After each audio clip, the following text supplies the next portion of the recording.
സമീപകാല മലയാള സിനിമയിൽ ഡിസ്ട്രിബ്യൂഷനും മാർക്കറ്റിംഗും ഏറ്റവും നന്നായി നിർവഹിക്കപ്പെട്ട ചിത്രങ്ങളിലൊന്നാണ് പ്രണവ് മോഹൻലാൽ നായകനായെത്തിയ DSEറെ. ആദ്യ ഷോകളിൽ മികച്ച അഭിപ്രായം വന്നതോടെ ചിത്രം ബോക്സ് ഓഫീസിൽ കുതിച്ചു. അത് ഇപ്പോഴും തുടരുകയാണ്.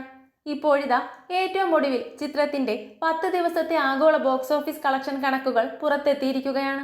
6 ദിവസം കൊണ്ട് 50 കോടി ക്ലബിൽ ഇടം പിടിച്ച ചിത്രമാണിത്. പ്രണവിന്റെ ഹാട്രിക് 50 കോടി ക്ലബും. മോഹൻലാലിന് ശേഷം ഈ നേട്ടം സ്വന്തമാക്കുന്ന ആദ്യ മലയാള നടൻ കൂടിയാണ് പ്രണവ്.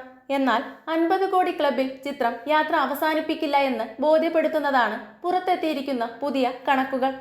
ട്രാക്കർമാർ നൽകുന്ന വിവരമനുസരിച്ച് ആദ്യ 10 ദിനങ്ങളിൽ ആഗോള ബോക്സ് ഓഫീസിൽ നിന്ന് ചിത്രം നേടിയിരിക്കുന്നത് 71 കോടി രൂപയാണ്. 50 കോടി ക്ലബിന് ശേഷവും തിയേറ്ററുകളിൽ ചിത്രത്തിന് മികച്ച ഒക്യുപ്പൻസി ലഭിക്കുന്നു എന്നതിന്റെ തെളിവാണിത്. ഒപ്പം ഡിസ്ട്രിബ്യൂഷനിലെ മികച്ച പ്ലാനിങ്ങും നേട്ടമുണ്ടാക്കി കൊടുത്ത ഘടകമാണ്. രണ്ടാം വാരത്തിൽ 19 പുതിയ രാജ്യങ്ങളിലും ചിത്രം റിലീസ് ചെയ്യപ്പെട്ടു. അങ്ങനെ ചിത്രം റിലീസ് ചെയ്യപ്പെട്ട വിദേശ രാജ്യങ്ങളുടെ എണ്ണം 39ആയി വർദ്ധിച്ചു. ഇന്ത്യയിൽ മലയാളം പതിപ്പിന്റെ രണ്ടാം വാരത്തിലെ സ്ക്രീൻ കൗണ്ട് 482 ആണ്. ഇതുകൂടാതെ തെലുങ്ക് പതിപ്പും ഈ വാരം തിയേറ്ററുകളിലെത്തി. എല്ലാം ചേർത്ത് രണ്ടാം വാരത്തിൽ 1000-നടുത്താണ് ചിത്രത്തിന്റെ സ്ക്രീൻ കൗണ്ട്.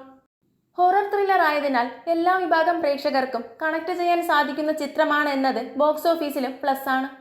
75 കോടി കടക്കാനിരിക്കുന്ന ചിത്രം ഇനിയുള്ള പ്രധാന നാഴികക്കല്ലുകളും പിന്നിടുമോ എന്ന കാത്തിരിപ്പിലാണ് ട്രാക്കർമാർ. കൂടുതൽ സിനിമാ വിശേഷങ്ങൾക്കായി ചാനൽ മറക്കാതെ സബ്സ്ക്രൈബ് ചെയ്യുക.